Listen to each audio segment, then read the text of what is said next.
Dracula, Chapter 9, continued. Telegram, Arthur Holmwood to Seward. 1 September. Am supposed to see my father, who is worse. Am writing. Write me fully by tonight's post to ring. Wire me if necessary. Letter from Dr. Seward to Arthur Holmwood. 2 September.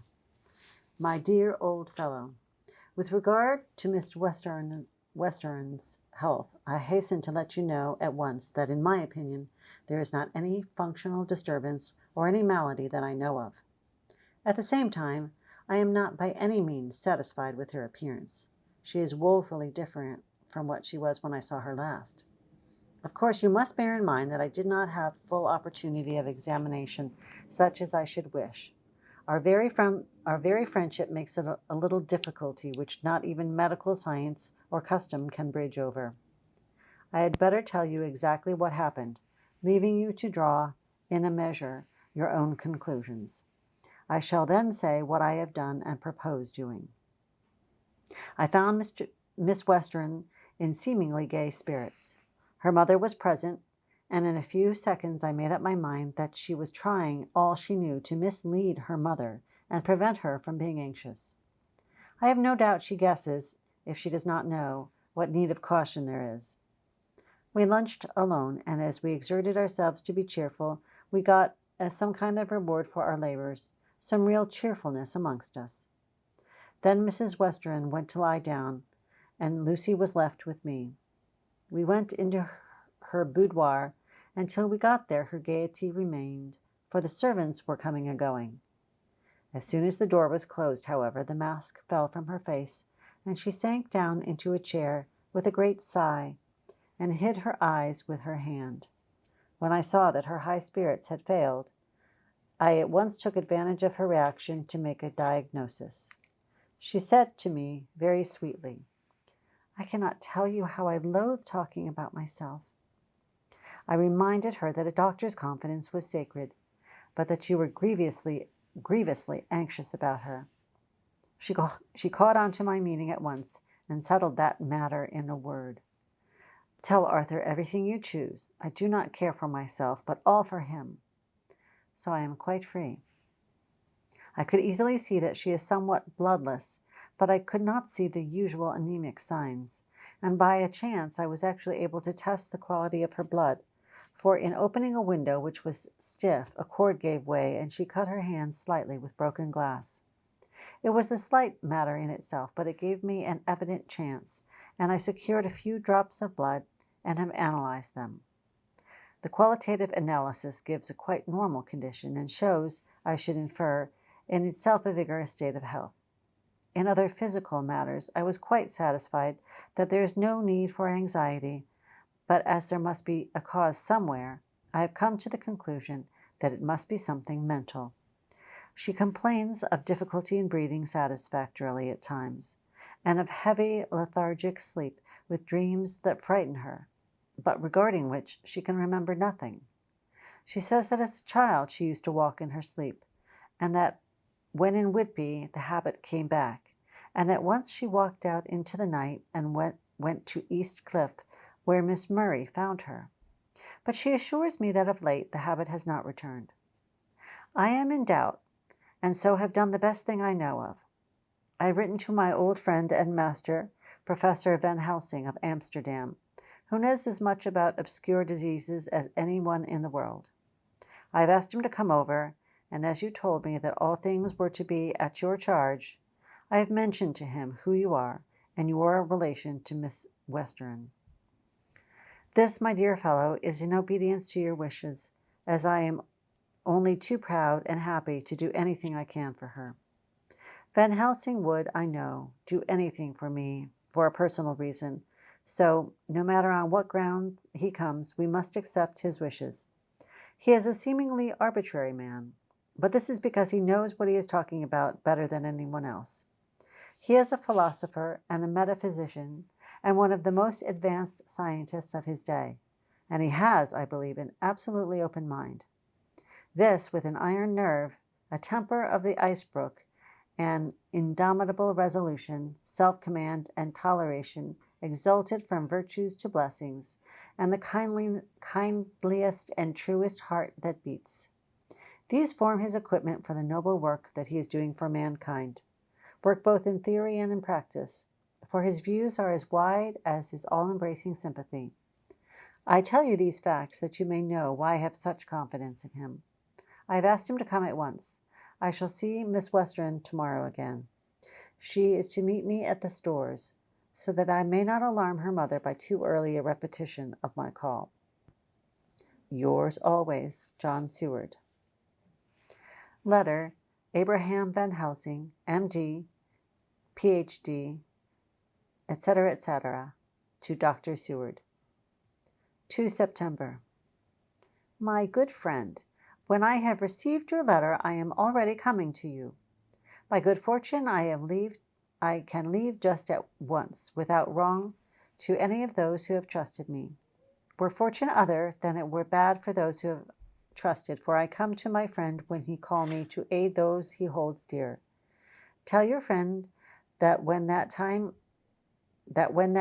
you suck from my wound so swiftly the poison of the gangrene from that knife that our other friend, too nervous, let slip, you did more for him when he wants my aids, and you call for them than all his great fortune could do. But it is pleasure added to do for him, your friend. It is to you that I come. Then have rooms for me at the Great Eastern Hotel, so that I may be near to hand, and please it so arrange that we may see the young lady not too late on tomorrow, for it is likely that I may have to return here that night. But if need be, I shall come again in 3 days, and stay longer if I must. Till then, goodbye, my friend John. Van Helsing. Letter, Dr. Seward, to the Honorable Arthur Holmwood. 3 September. My dear Art, Van Helsing has come and gone. He came on with me to Hillingham and found that, by Lucy's discretion, her mother was lunching out, so that we were alone with her. Van Helsing made a very careful examination of the patient. He is to report to me, and I shall advise you, for of course I was not present all the time.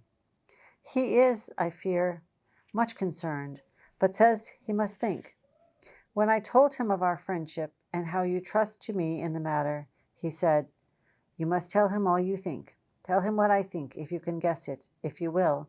Nay, I am not jesting. There is no jest, but life and death, perhaps more." I asked what he meant by that, for he was very serious. This was when we had come back to town, and he was having a cup of tea before starting on his return to Amsterdam. He would not give me any further clue. You must not be angry with me, Art, because his very reticence means that all his brains are working for her good. He will speak plainly enough when the time comes, to be sure. So I told him I would simply write an account of our visit, just as if I were doing a descriptive special article for the Daily Telegraph. He seemed not to notice, but remarked that the smuts in London were not quite so bad as they used to be when he was a student here. I am to get his report tomorrow, if he can possibly make it. In any case, I am to have a letter. Well, as to the visit, Lucy was more cheerful than on the day I first saw her, and certainly looked better. She had lost something of the ghastly look that so upset you, and her breathing was normal. She was very sweet to the professor, as she always is, and tried to make him feel at ease, although I could see that the poor girl was making a hard struggle for it. I believe Van Helsing saw it too, for I saw the quick look under his bushy brows that I knew of old. Then he began to chat of all things except ourselves and diseases, with such an infinite geniality that I could see poor Lucy's pretense of animation merge into reality. Then, without any seeming change, he brought the conversation gently round to his visit, and suavely said, "My dear young miss, I have the so great pleasure because you are so much beloved. That is much, my dear. Ever were there that which I do not see. They told me you were down in the spirit, and that you were of ghastly pale. To them I say, poof!" And he snapped his fingers at me and went on. "But you and I shall show them how wrong they are. How can he," and he pointed at me with the same look and gesture as that with which once he pointed me out to his class on, or rather after, a particular occasion when he never fails to remind me of, know anything of a young lady's. He has his madams to play with, and to bring them back to happiness, and those that love him. It is much to do, and oh, but there are rewards, in that we can bestow such happiness.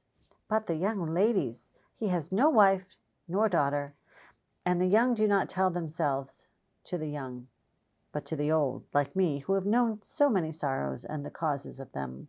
So, my dear, we will send him away to smoke the cigarette in the garden, whilst you and I have a little talk all to ourselves.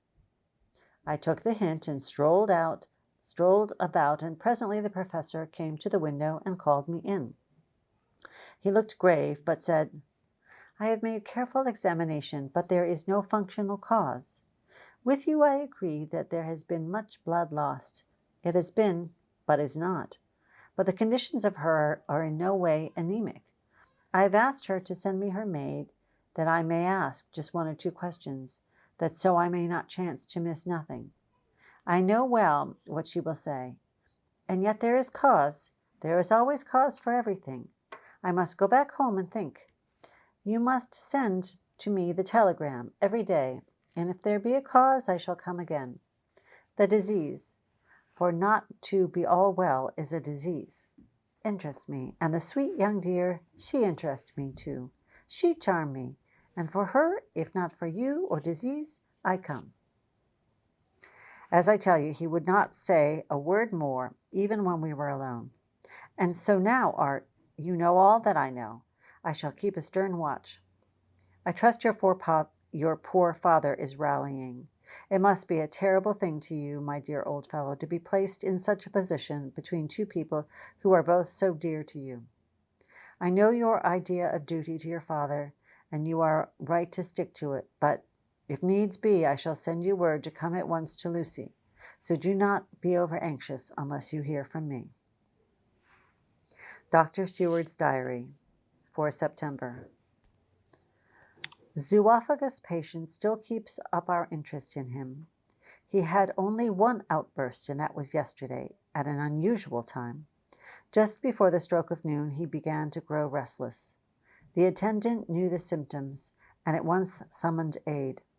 Fortunately, the men came at a run, and we were just in time, for at the stroke of noon he became so violent that it took all their strength to hold him. In about 5 minutes, however, he began to get more and more quiet, and finally sank into a sort of melancholy, in which state he has remained up to now.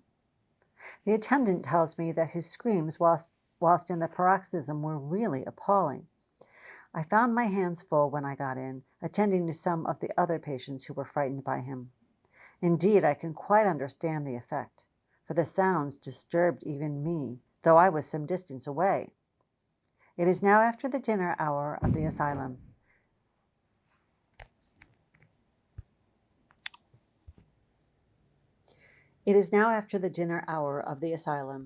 And as yet my patient sits in a corner brooding, with a dull, sullen, woebegone look on his face, which seems rather to indicate than to show something directly. I cannot quite understand it.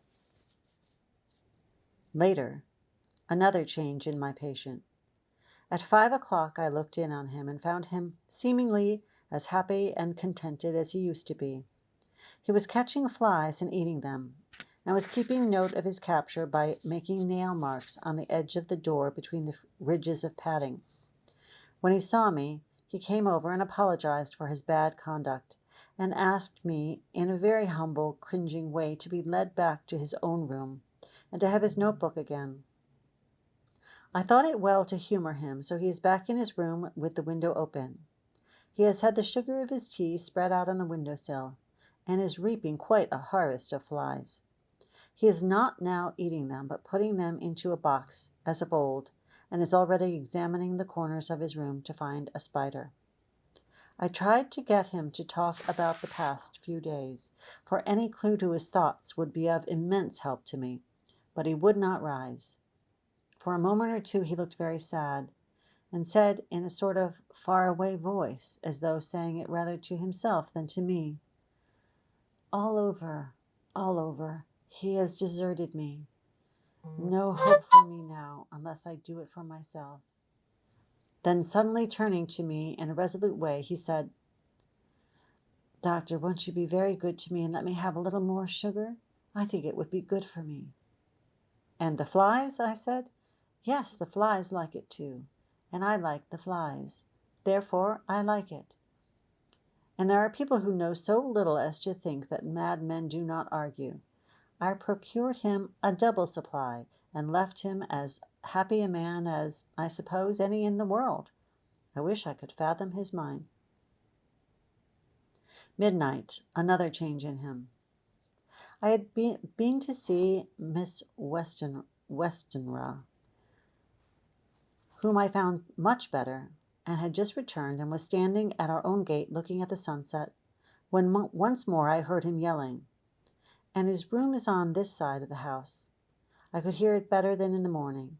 It was a shock to me to turn from the wonderful smoky beauty of a sunset over London, with its lurid lights and inky shadows, and all the marvellous tints that come on foul clouds, even as on foul water, and to realize all the grim sternness of my own cold building, with its wealth of breathing misery, and my own desolate heart to endure it all. I reached him just as the sun was going down, and from his window saw the red disk sink.